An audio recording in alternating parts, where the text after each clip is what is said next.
And for our closing talk, I'm very excited to announce two former colleagues of mine, Tiffany Walker and Natalie Connors.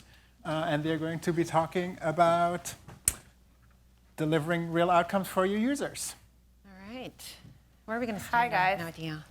Hi, guys. In the middle. Should we stand in the middle? Yeah. Yay, last one.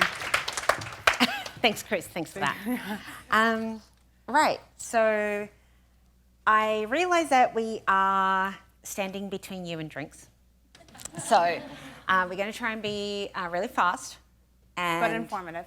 Informative also, yes. And entertaining, hopefully. Hopefully a little bit entertaining. You want to introduce yourself, Tiffany? Yeah, before I do, how many of you are designers? Wow, there's a lot of you. A lot of you. Okay, how many of you are just researchers? Yeah, researchers. Okay, cool. So when we put this talk together, we thought this was a mostly research crowd. So we were wrong. Yeah, we were wrong. So when we refer to UX researchers, just think of UX generalists. Works, right? Okay. So my name is Tiffany Walker. I lead a design team at Chase, focusing on really, really rich people and how they bank. No, it's true. Like It's really, true. really Like rich really people. We'll rich. talk about that in a second. So my name is Natalie Connors. I am the research lead for JP Morgan Chase, and my area is digital wealth management. I've been a researcher all my life.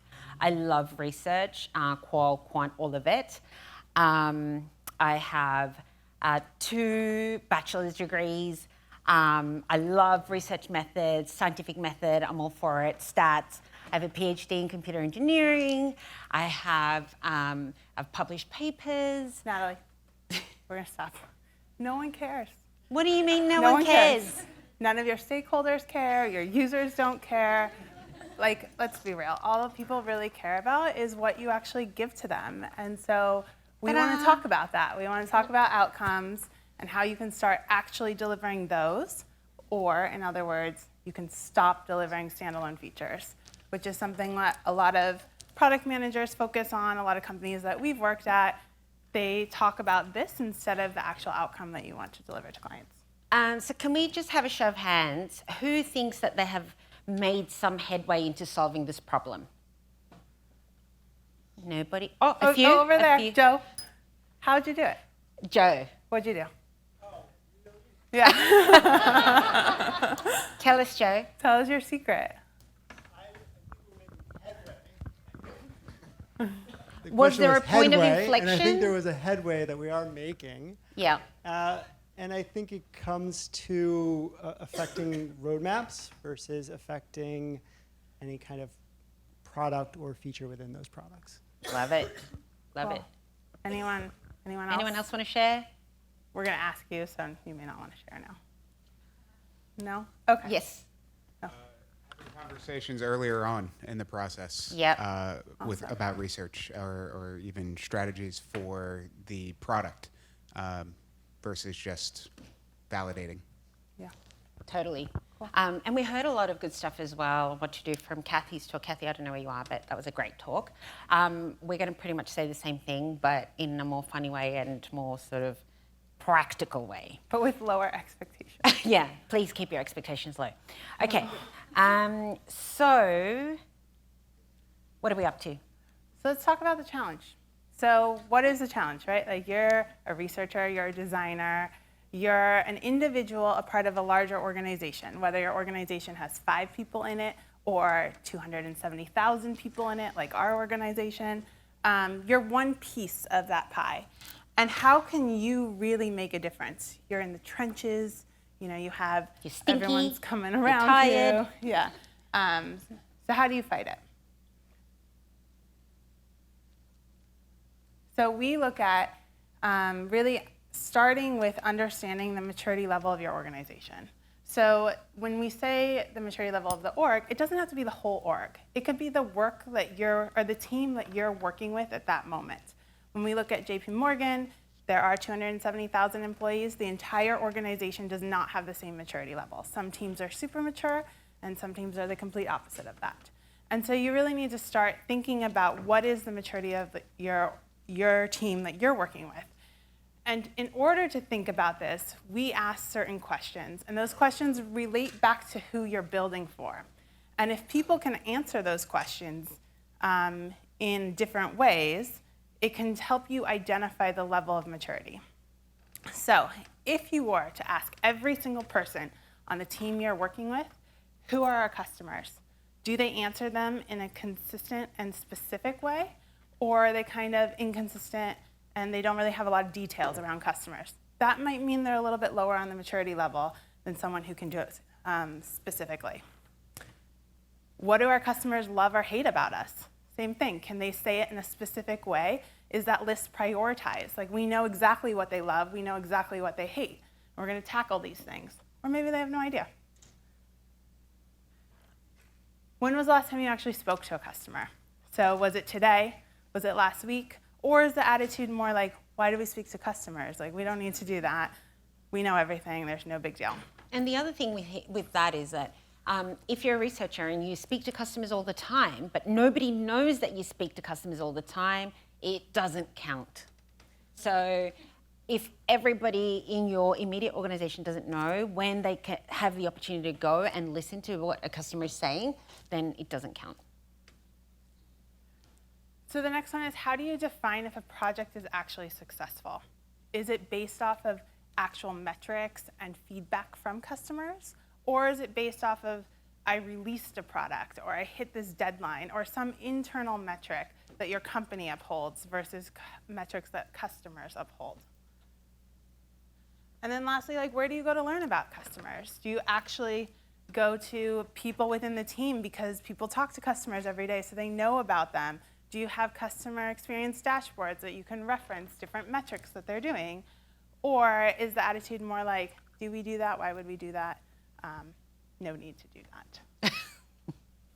So once you understand the maturity level of your org or where you're at, what do you do?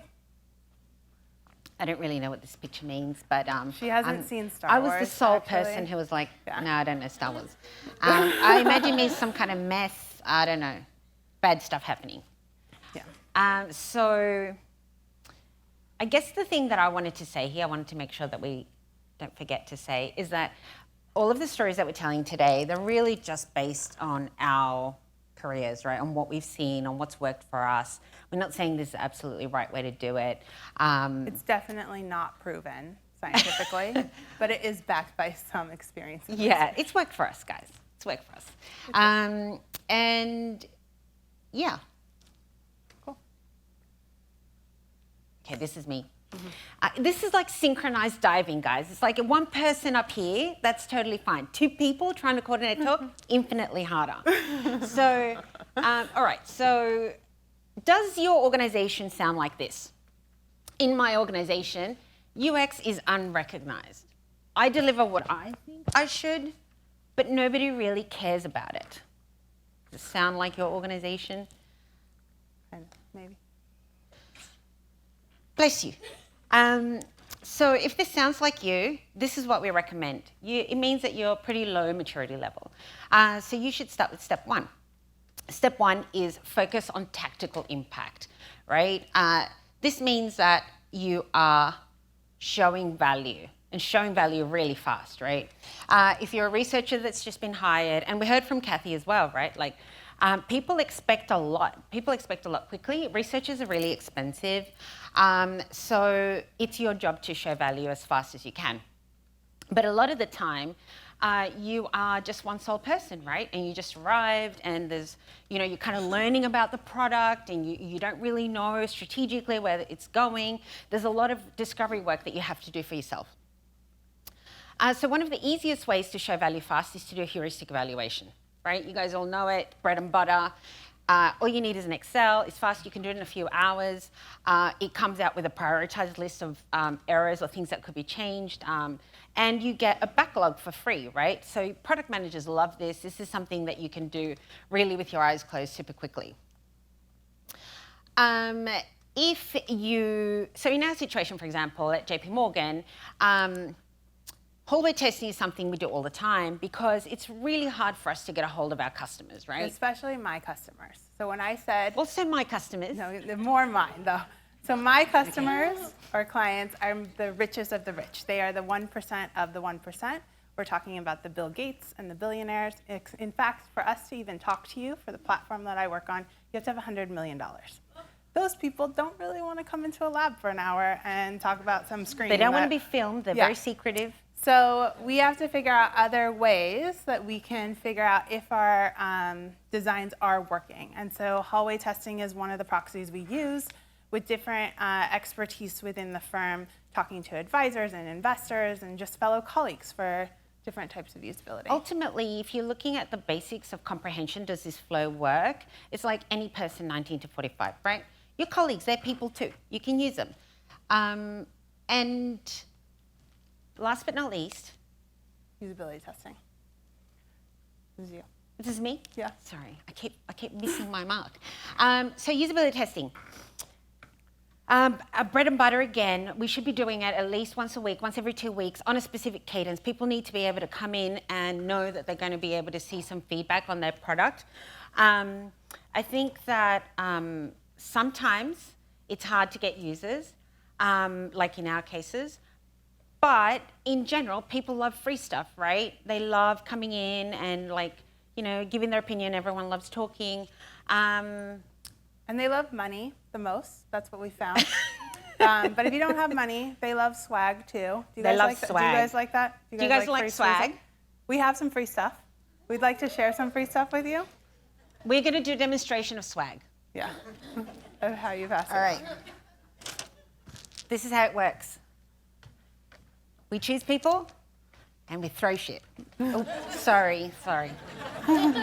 Okay. All right. Who wants some free stuff? All right. Okay. Don't damage the building, Tiffany. Tiffany, stay calm. Stay calm. All right. Okay, we're gonna try this way. Okay, ready? Okay, I tried. Go ahead. You do it. All right. I'm clearly a sports player, as you can tell. All right. Here we go. Okay. More. There you go. More. More. Go ahead. Here we go. You do the ball. Guys. Okay. Sorry, I can't throw it All very right, we're far. gonna try over here. Oh, she got it.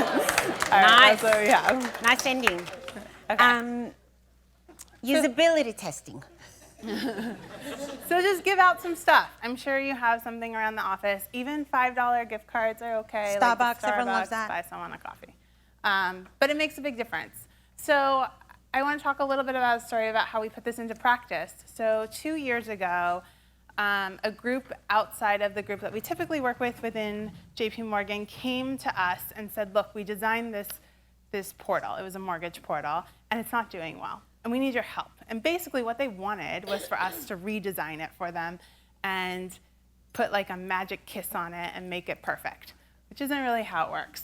And they didn't have any funding to actually pay for us to do this work. And so we were like, we can't really help you. However, we can do a quick heuristic evaluation to call out some of the areas of where we think the mental models aren't aligning with just basic heuristics of how people think about things. And from there, they were able to create a backlog, and then they were also able to show that if we have the design team come into this, we can actually improve it so much better. And that's actually what happened. They were able to get funding a couple months later. We went in, we ripped the whole thing out and redid it and made it much better. So another example of usability testing is we were about to roll out a loan platform where basically a client could go online and digitally apply for a line of credit. And during the originations flow, there's a lot of legal text. And the legal text, being a bank, we write very much to protect ourselves. And it scared people. It was like, the bank is going to do this, and the bank will do this. And it wasn't very much like a partnership. Like, hey, we're working with you. We're doing this as together. And so this wasn't expensive for us to fix. We called this out in usability in sessions. We went back to the legal team, and the legal team actually changed the language to a more friendly language. And it made a big difference in the success of the product because it no longer became a blocker where people were scared to move forward with the terms and would want to call someone. Instead, they understood it, and they're like, this doesn't seem so bad. And those were big lifts, and they didn't really take a lot of effort. They were pretty cheap. So if you've gotten to the point where you have tactical impact and your organization sounds something like, UX is important, everyone's talking about it, but no one's really doing it, you need to define meaningful quick wins. And what that means is you need to make something happen. And you need to make it happen in a way that it actually adds value to the customer that you're building for, but do it in a quicker way. So I'm going to tell you a story. On one of the teams that I oversee, we support our international clients. And some of the feedback we heard from international clients was that I often want to change my currency. So I'm holding pounds and I want to switch to euros. And being a bank, we couldn't do that for some reason. But what we could do is we could take money from one account and move it to another account, and during that process of moving it, we could change your currency. So we had the technology to do it, we just didn't have the capability turned on. So we said we want to do something meaningful, we want to do it quickly, and what should we do? So we identified this as like a thing that we could solve for. We basically used the exact same flow of moving money and removed the account selector. So the money would stay in one account, and then they would do the currency exchange, the FX trade, and then they would have the new currency. It took 3 weeks to roll out, and it was a huge impact, and it wasn't like a big tech lift for what we were looking for. So when working with this, some of the things that you can do in order to identify what those meaningful quick wins or what those meaningful things are is talk to your stakeholders. They know a lot of things that they hear feedback from. They hear like, these are problems in my business area that I'm trying to solve for that haven't been solved for. They have dreams too, guys. Yeah, they have dreams. Enable them. Look at voice of the customer surveys. So they tell you a lot of data. If people are talking about the same thing over and over again, maybe that's something you could address meaningfully. Do service safaris. So Natalie is a big fan of service safaris. I love service safaris. But basically just do the experience yourself. Experience it. See if you have anything that's wrong that you can identify that maybe as a quick win. And do design thinking workshops. People can come up with ideas on how to solve little problems and what to do. So I want to talk a little bit about United Airlines. So when you think of an airline, usually you don't think about digital capabilities or a digital-first airline. A couple of years ago, United decided that they wanted a differentiator in the marketplace, and they were going to do this with technology, not only from a customer perspective, but from an operations perspective. How could they use technology to make their aircrafts on time more, to make them more efficient, to make them catch service needs before they actually become problems because it's less expensive? So they hired someone to be their head of digital tech. And one of the things that they also improved was the customer journey. And they looked at little things like what are little pushes that we could do. And one of the things that they were the first airline to roll out is gate change text messages. So think about when you're at the airport.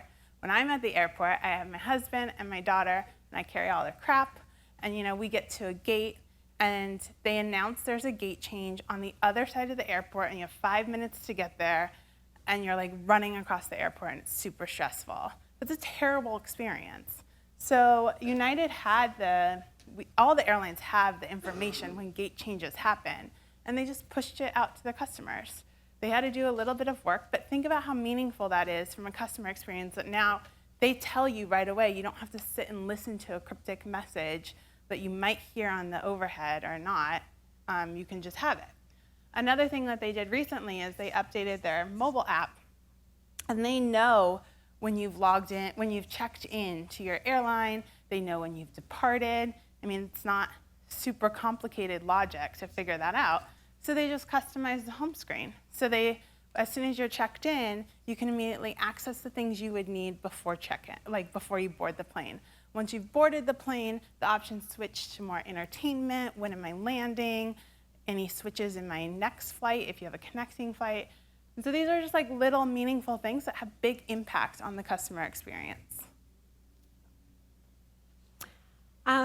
Tiffany mentioned that I love service safaris, and I recently decided to do one because I was interested in buying a home and I needed to understand really how much home could I afford. A shoebox, a rabbit hutch, where would I have to go to actually find a home? So I went on the website, started digging around, and at some point I needed to fill out a form. So I looked at the form, I was like, yep. And some of the fields I just didn't know how to fill out. And I was like, oh, doesn't matter, there's a phone number here, I'm gonna call it. I called the operator and, 1 for home lending, 2 for, if you're really confused. And I was told that I needed to go and fill out the form on the website.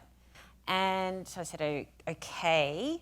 Went back on the website, maybe I got the wrong form, I don't know, maybe. Did this a few times because I'm not that bright. And I kept asking the lady on the phone, like, maybe I can just tell you my information, or maybe I can make an appointment. You need to go back to the website. So I filmed myself doing all of this, and I presented it. And everyone was shocked, right? Because this is a dead path. It's a dead path to somebody who's looking for a mortgage. That's really bad. In fact, what happened was that the phone number was wrong on the form. So I was just calling the wrong people, completely calling the wrong people. And it's super easy to change, right? Like, it's literally a form, like, super easy to change. So service safaris can be really valuable and really impactful. You do your own think aloud, and you've got video, and there's no sort of issues around the user and filming them and them giving permission for you to use the stuff. So service safaris all the way, guys. Right, so now you've done some tactical impact stuff. And of course you keep doing this, right? You don't just stop doing it when you get to the next step. It's like a wall, it's like a cumulative thing. So now you reflect on your organization. Does your organization sound like this? In my organization, UX is very important. There are user experience activities and also budgets, and maybe you've got more people now, you've got more money, you can use some vendors, but not everybody really understands it yet. So what do? This is your chance to go deep. Researchers in the room, this is what you have been working for 10 years.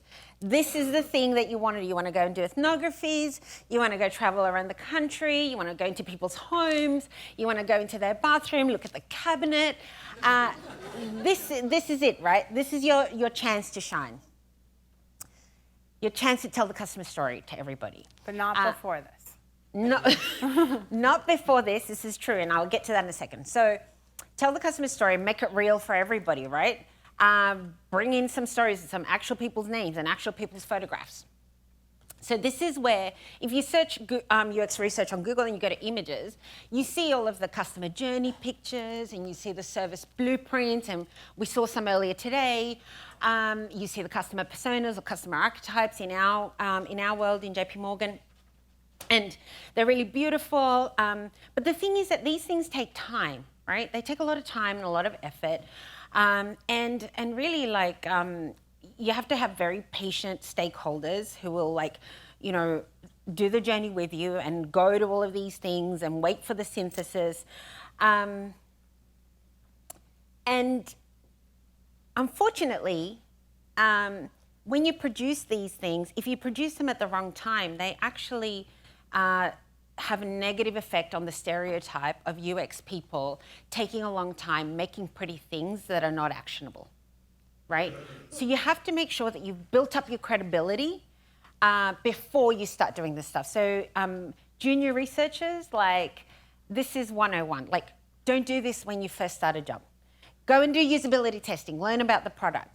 Wait until you have some credibility, because they will fall flat otherwise, from our experience. So archetypes, we want to talk about archetypes. You want to talk about archetypes? I think you're more equipped to talk about that. So customer personas and archetypes. So one of the things that we have learnt the hard way is that generally business people don't really understand the difference between segments, customer personas, and archetypes or challenges, jobs to be done. So they kind of all are intermixed, and they want to make sure, they want to have hierarchies, and this is the person, this is the wealth segment, and these are the personas under this segment, and they're all mutually exclusive, and everyone's in a little box. But the world is not like that, right? So we've decided at JP Morgan to scrap all of that altogether. We don't do that anymore. Now we focus on archetypes, essentially jobs to be done or challenges. So you can be anybody. You can be a retiree, a 66-year-old retiree, empty nester, or you can be, you know, a 21-year-old. Sorry? You'd be like Bill Gates. You could be like Bill Gates, or you could be a 21-year-old student, but still have the same challenge, which is saving for retirement. Okay, maybe not Bill Gates, but you know what I mean. So customer archetypes, I would recommend are the way to go. And so just to touch on that a little bit, as she mentioned, we have switched to this at Chase. And to give you an example of the type of archetypes that we talk about a lot is we look at like starters and switchers. Yep. So that's like someone who's starting investing, who knows nothing about it, and someone who's switching, that maybe they already invest and they're at a different institution and we want them to switch to us. So if you think about someone who is, you know, a novice or like a beginner, they have investments, maybe they're not super wealthy, but if you also think about Bill Gates, from a switching perspective, they're doing the same activity. They run into the same hurdles, maybe one's on a grander scale because they have more money, but it applies across multiple segments. Just wanted to call out that maybe some people here that you recognize. Maybe some people. But yeah, these are our Chase customers. We go and you know, stalk them, and we go to the park with them. We go to their homes. It's really great. All right, you gonna talk about this one, me? Sure. So this is one of the journey maps. So about getting a mortgage. So this is about more of an archetype about the job that someone's trying to do. I think that these are really great for designers, right? These are really great for researchers. Some product people are okay reading these. It's iffy. But they help us understand what are the highs and lows and what are the different steps that someone goes through. What do we need to fix? What do we need to fix and identify? And if you're working with a team that can read these, it's really great. Another way that we use these is we feed these into a narrative design. And we've done this they do this at different companies. I think Graham talked about this earlier with his service blueprint, but basically making it a story. So this is an example from Airbnb. The founders at Airbnb have friends in high places and had a friend at Pixar who is an animator, asked him to come in, draw some illustrations of their different experiences for their hosts and their guests. These pictures are posted all over the Airbnb office to remind people this is a real person that you're affecting. Every little touch point that you put into the experience matters because it creates some type of situation that a person is going to live through. So if you look at the storyboard, they made it real, right? This is the host journey. So it's a couple, they're like, oh, you know, it would be great if we could have some extra money to pay our bills or our mortgage. Maybe we should host for Airbnb. So they're all excited. They put a picture up, you know, they post their thing. They're getting listings. They're like, oh, this is great. And then the realization comes that, oh my God, someone's coming to my house. I gotta clean. I gotta do all this stuff to prepare because I don't want anyone to hurt my rating and for it to drop down. And then when the people actually show up, they're a little anxious, right? They're like, someone's gonna be in my home. What's gonna happen? Like, what if they mess it up? What if I come back and everything's ruined or they steal all my stuff? And then they come home and they're like, oh, it actually was okay. Like, I had a good time. Like, it was fine, let's do this again. So just to remind people that like what you're doing and the experience that you're building is going to create a world for someone. And what does that world look like? And we used a methodology like this at JP Morgan that became known as Chloe. So the character that we chose was a private bank prospect. And we kind of told the story about how, you know, we would invite Chloe, who probably has $50 million in a bank account, to come to a party at the Hamptons, and then maybe she could talk to an advisor, and then the advisor would woo her, and we did it in this way, right, in a narrative design. And it was the first time that we'd done it, like to that level of high fidelity and really good quality. And it went viral. Like, everybody loved it. It was because product could understand. So Zach was saying, like, you need to speak to them in their language. You need to speak to them in a way that they understand. And this kind of North Star vision really got a lot of traction, so much so that the word Chloe actually became a verb, kind of like Venmo. So product would come to us, or strategy would come to us and say, oh, I need you guys to work on our project. We want a Chloe as well. Can you do a Chloe for us? When can we get a Chloe? Like, I want like a Chloe, but shorter.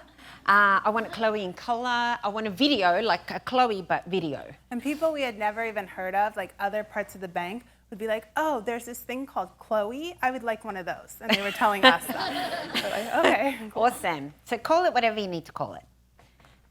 All right. So if you've managed to get to the point where you can go deep, you're making meaningful impact, you have the tactical covered, maybe your org sounds something like this.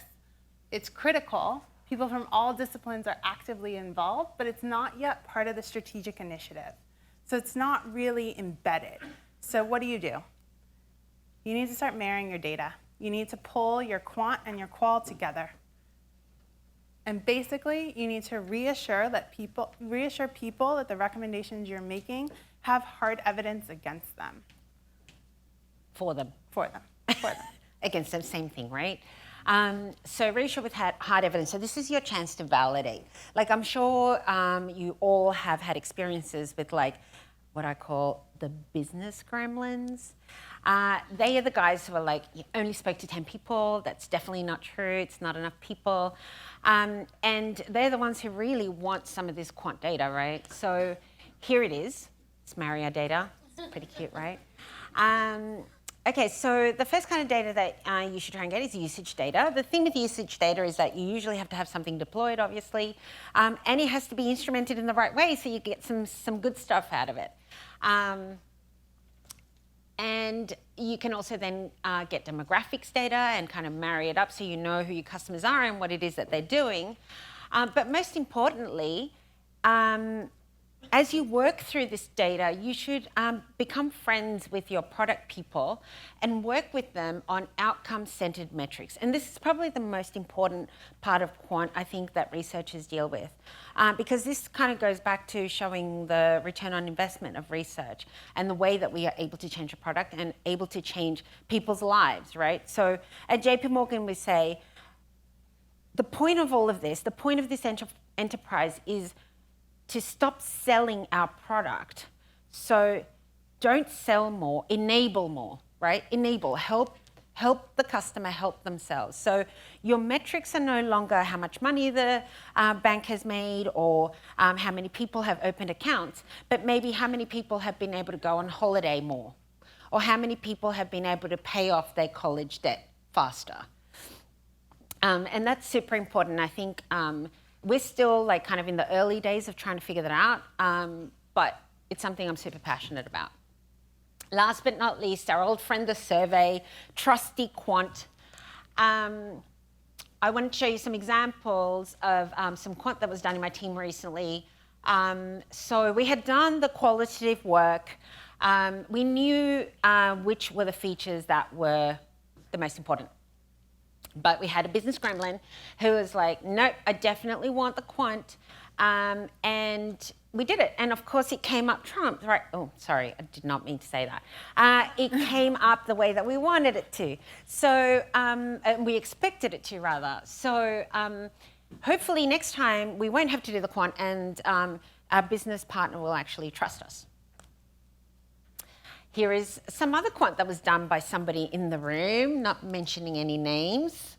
And we were looking at, we were trying to understand the different job roles in finance departments for different kinds of businesses, because we were building out our business banking portal, and we wanted to know what kind of tasks should we include. So we went and we had all of these different tasks, and we asked all of these different people with different roles, which are the tasks that you do the most? And so you could see there are some high correlation areas, and we ended up with this, right? So all of that data, that quant data, came back to this very simple graph. And really that told us that if we wanted to affect the most people, we needed to deal with the tasks around here, right? So that would kind of like help the greatest number of people. It helped prioritize, it helped roadmaps. And it was really the first time that we had done cluster analysis, which is what this is. And people didn't know how to do it or didn't understand it very well. So it was a big job for us to kind of get this across and not make it look like it was this simple, because really it wasn't. It was like this. So that was a huge success for us, where we had an impact on the roadmap. Right. All right. So you're moving up in the ladder. You're like pretty high on the maturity level. Maybe your org sounds something like this. It's a part of every strategic initiative, but it's not a part of our culture. So you don't feel it. Like, it's included in all the roadmaps. You're from the beginning at the state of the table, but you're in demand, you have a pipeline. But you're not really like in the heart. So you need to start to change the org from within. And what does that mean? Winning hearts and minds, right? This is key. I think, so Kathy alluded to it as well. You have to kind of make friends with people. Really, that's all it is. Be available, be reliable, be honest, be respectful. I think people really respond well to that. I think there's no prizes in being like the researcher who has all of this, expertise. Like that's completely useless. Well, not useless, but you know what I mean, right? So winning hearts and minds. So part of that, how do we do it? A part of it is you have to build multidisciplinary teams. So as much as I love working with researchers and designers, and I think we're able to do great things, we need to bring in other people within the org that have different perspectives on how to solve problems. So engineering, marketing, legal, product people, compliance, legal, the risk people, who are my favorite. Data people. The data people, yeah. So bringing them all together and building a team that focuses around some outcome that you're trying to achieve and getting every perspective from it. You need to partner with other customer insight orgs and share. Yeah, so guess what? UX researchers are not the only people who have customer insights. We have marketing teams, we have strategy teams, business strategy teams, digital strategy teams, channel strategy teams. They're all talking to people, right? We're not the only ones. We don't have we don't have the golden source of data. So it's really important to talk to all of these other teams and make sure that there are open lines of communication. A lot of the time we see, or I've seen in other places that I've worked, that there is a competition, right? I think someone alluded to it earlier in the day, that when you have two different design teams, there's kind of like this tension. It happens the same with research or insights teams, that there is this tension, but really there shouldn't be. You should be learning from each other, potentially doing joint studies and using each other's budgets, right? Like you could add in a couple of questions on the marketing survey, and that would be a huge win. So definitely share, do practical things like, say, have a monthly meeting where all of the insights teams get together and kind of share what's upcoming. So just so you have visibility into opportunities. So this is one that is very close to me. Identifying that key person at the top or a very senior level that will champion you. So about 2 years ago, when our group was formed about 3 years ago, so about 2.5 years ago, we found that person. We found the person he's very senior, and he has, his heroes are Jeff Bezos, the head of Google. He wants to be like them. He wants to build digital products. But he's a banker, right? He's a banker, yeah. So he definitely doesn't build digital products.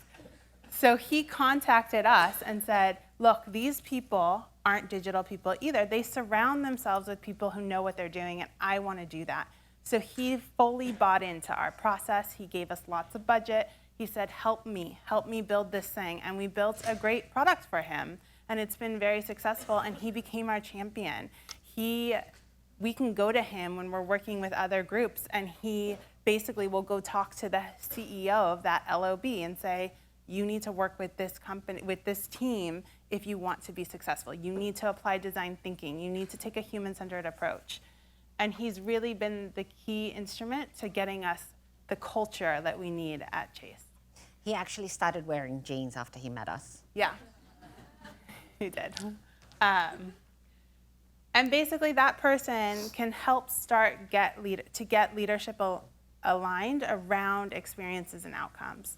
So instead of saying, I want this feature, they say, I want this experience. I want this outcome. I want my book to look like this. And so that you can start like really shaping the way that you're working. So to recap, and as Natalie said in the beginning, these aren't like proven methods. These are the successes. Take them with a grain of salt. These are the successes that we've seen work. And so this is, how we put it together. As she mentioned too, it's not like you do the first one and then once you've gotten down, you're like, okay, I'm going to change the org now. You still have to do all the other ones. You have to continue to do it. Otherwise, you'll go back to the beginning of your maturity level. So before you can do any of these, you need to reflect. You need to reflect on where you are, where your maturity level is against your organization. If you're at the level where you're like, I'm a quant specialist, I can do all of that, I can marry data, I'm so good at it, but your organization's like, why do we need research? Like, we hired you because we know that we should have it, but I don't really think we do. You need to bring yourself to their level. So you need to start at step 1 and do the tactical impacts, and vice versa.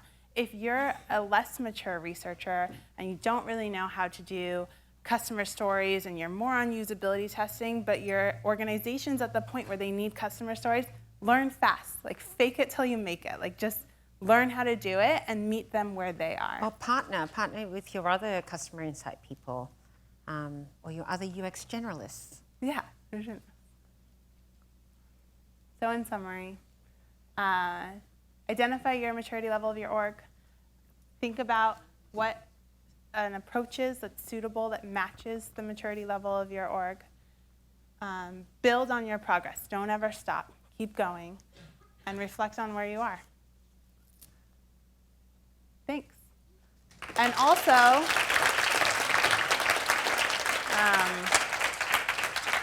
just to add to it, we are hiring designers and researchers. So if you guys are looking for jobs, come and talk to us. Talk to us.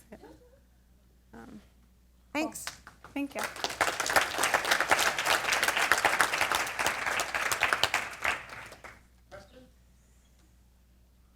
I know, drinks, it's drinks. I know, I wouldn't ask any questions. So there was... Is that better? Yeah, okay.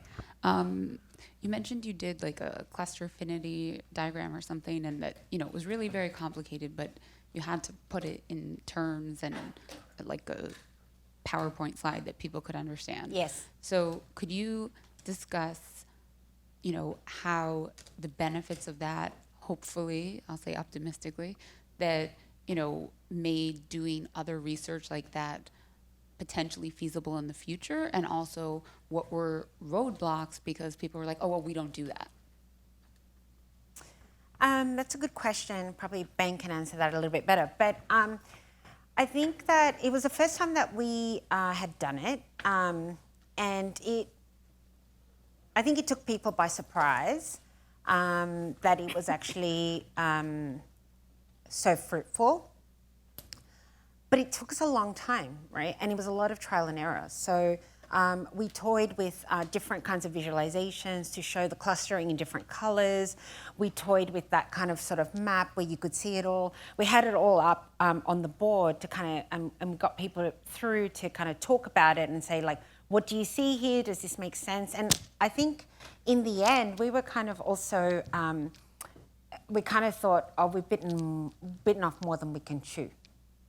But I think we stayed calm, and in the end, like, I think that graph that you saw was really just a tiny slice of what we found in the cluster analysis, right? But it was an important slice, and it was an important slice that people could understand and digest, and then actually make sense of it as part of their roadmap. To be able to say, okay, so before we know that we have like small businesses and super large businesses and everything in between, how can we start building to cater for as many as we can And focusing on those roles and those activities within those roles was kind of like the thing that got them out of analysis paralysis. They said, okay, we can start on these things because we know they're going to actually, they're going to be suitable for a wide range of roles. Does that answer your question? And then you were saying, like, how does it help, like, how